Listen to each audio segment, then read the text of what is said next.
Hey, what's up guys, welcome back to another video. Today I'm gonna show you how to fix zoom problem in your iPhone or iPad, iOS 16 or any other iOS version.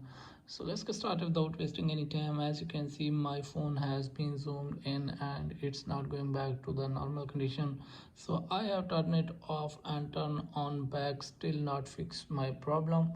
So let me show you guys how to fix this problem in your iPhone.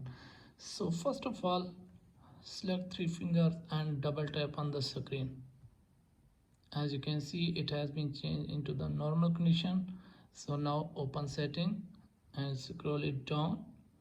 So as you can see, here is the accessibility. So as you can see, here is the zoom. So you have to turn it off. Your problem will be fixed permanently. So if you have any problem, let me know in the comments. Thanks for watching.